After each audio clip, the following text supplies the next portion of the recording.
ECE students. So we know that what are the semiconductors? Depending upon the okay the variation of energy, so versus wave vector or the momentum vector. Again, the semiconductors are classified into two types. That is direct band gap and indirect band gap semiconductors. So what are direct band gap semiconductors? Okay. So before that, okay, you should have some knowledge about what is the valency band and conduction band, what is the forbidden energy band. So in lower classes we will learn. Okay, so this is the topic of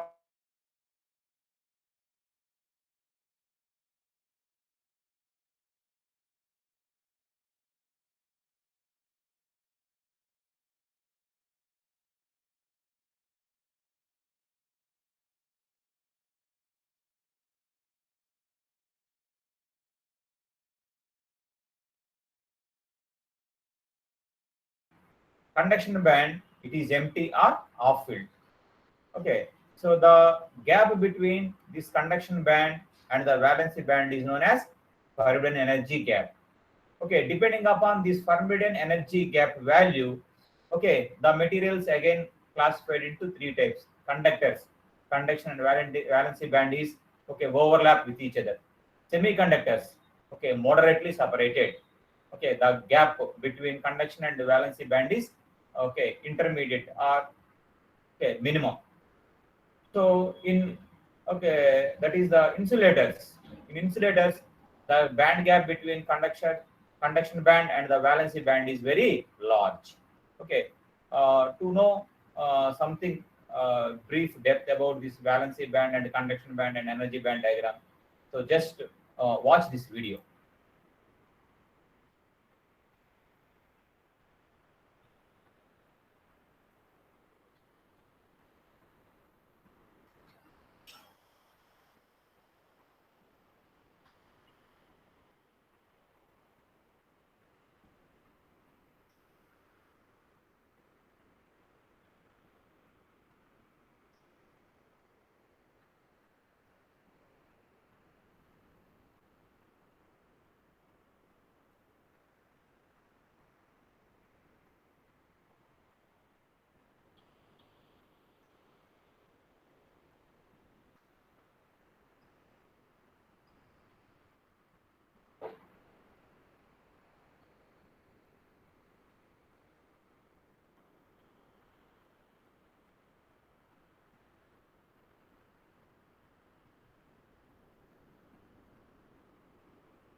Okay, hope you may deep understand. Okay, a little bit about this energy band diagram. Okay, so see this is the diagram. So direct and indirect band gap semiconductors. Okay, so what are direct band gap semiconductors? See, so this is the EK diagram. See this one. So observe this diagram. Okay, above energy band. Okay, that energy band is known as conduction band. Below green band, that is known as valency band. Okay, this diagram is called EK diagram. This means that energy versus wave vector. Okay, so wave vector is nothing but P is equal to h cut k. P is momentum, h cut is h by 2 pi, that is equal to constant. Okay, k is wave vector. So k, or it is called momentum vector. Momentum vector or wave vector along x-axis. So energy is along y-axis. So if you observe this first diagram at my cursor, okay, suppose the conduction band minimum value present at this point. See, at the cursor. So below, okay, that band is called green band, that is the valency band, right? So at this point, the maximum value of the valency band is present, right? So what is the first diagram is known as, this is equal to, okay, direct band gap semiconductor. The second diagram, this is represents indirect band gap semiconductor. See, so what is direct band gap semiconductor? The direct band gap semiconductor is defined as the minimum, okay, E value of conduction band is coincides at the, okay, coincides at the maximum value of valency band at the same value of K. That is known as direct band gap semiconductor. So see the second diagram. Okay. So this is the maximum. Okay. At my cursor, okay, I am showing maximum. Now I move my cursor to the minimum.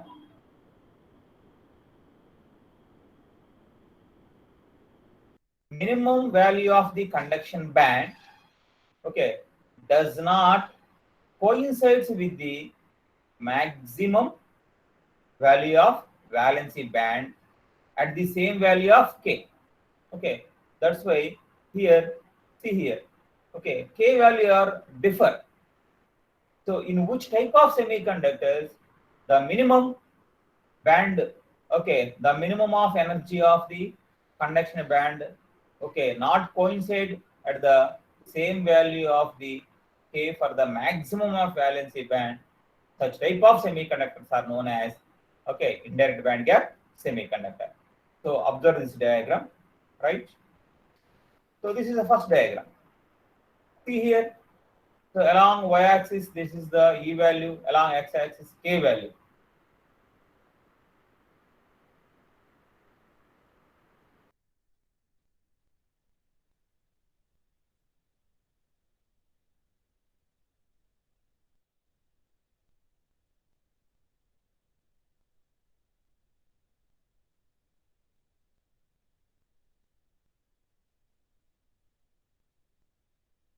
See the first line. So those materials for which maximum of valency band, see this is the maximum value of valency band, and the minimum of conduction band, this is the minimum of conduction band, okay, lie for the same value of K. See, those are, okay, minimum of conduction band and maximum of valency band coincides or present at the, or the fall or the lies at the same value of K. Okay, so that the band gap, that type of semiconductors are known as direct band gap semiconductors. So best example, gallium arsenide, indium phosphide, cadmium sulfide. Okay, those are some examples of direct band gap semiconductors. So what is the definition for indirect band gap semiconductors? See, this is the minimum, this is the maximum. Both are not coincide with the same value of K. So K values are differ. Those materials for which maximum of valency band and the minimum of conduction band do not occur as the, or at the same value of K. Okay, so those semiconductors are known as indirect band gap semiconductor. So this is the elemental semiconductor. Silicon, germanium are the examples for elementary semiconductors. All elementary semiconductors are the indirect band gap semiconductors. Now we can move to, okay, some other points.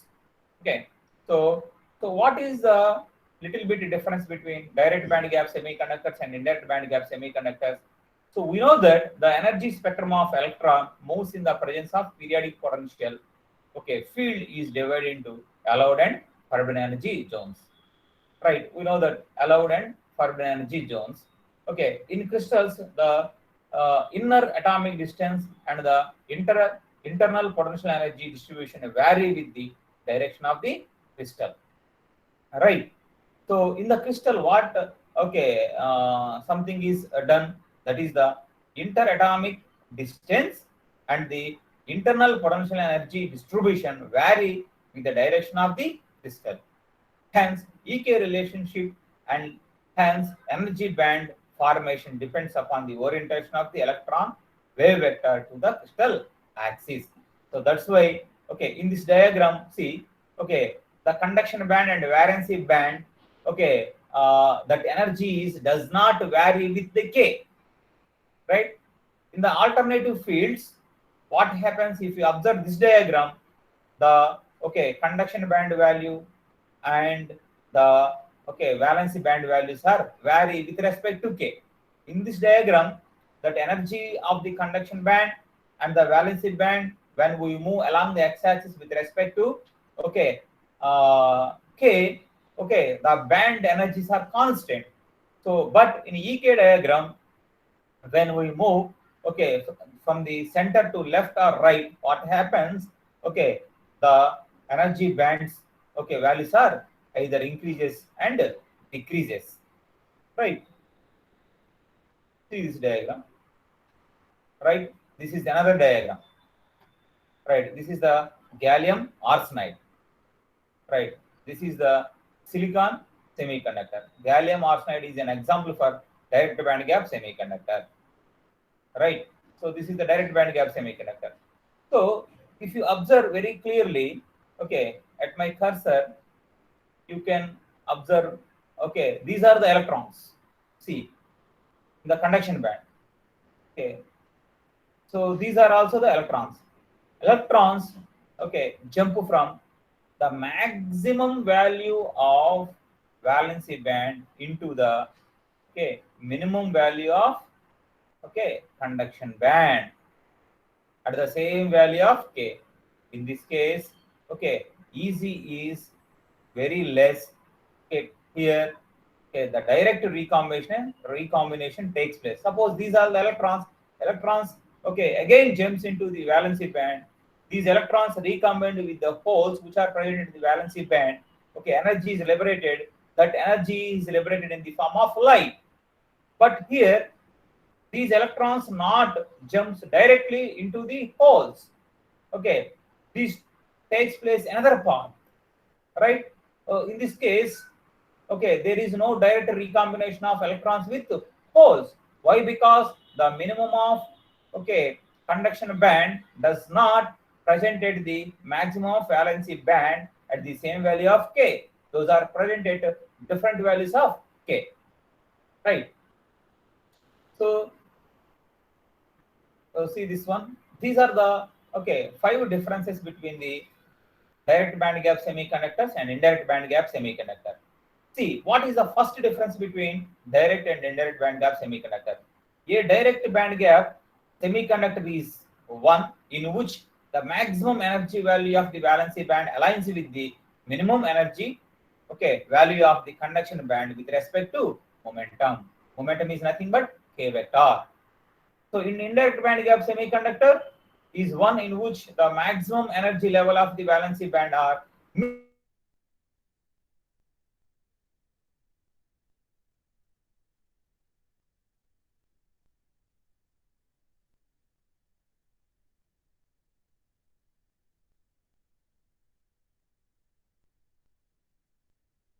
takes place with the release of energy equal to energy difference between the recombination particles.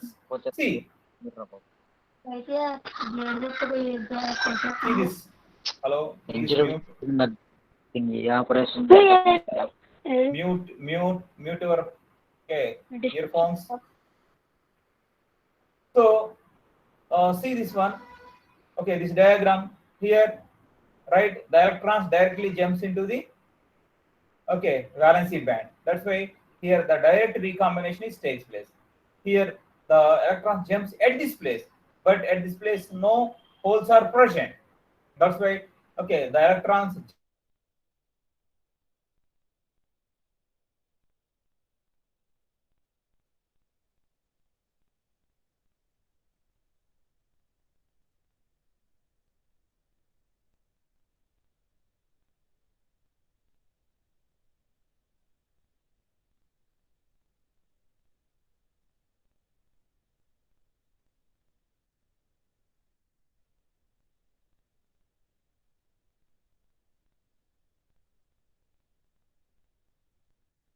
efficiency is less. The most thoroughly investigated and studied direct band gap semiconductor materials are gallium arsenide, indium phosphide. These are the compound semiconductors. Whereas these indirect band gap semiconductors are elemental semiconductors like silicon and germanium. The last point is direct band gap semiconductors are always preferred over IBC, indirect band gap semiconductor, for making optical sources. Direct band gap semiconductors are used in optical sources. What are the examples for optical sources? Laser diode, right? In optical fibers, laser diode is used. LED, light emitting diode, for the manufacturing of LED bulbs, for the manufacturing of laser diodes, so for the transmitters, all these optical sources are used. These optical sources, manufactured with direct band gap semiconductors.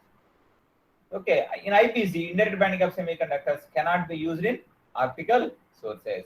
Those are used in electronic devices, in electronic gadgets. That is the difference between direct band gap and indirect band gap semiconductors. So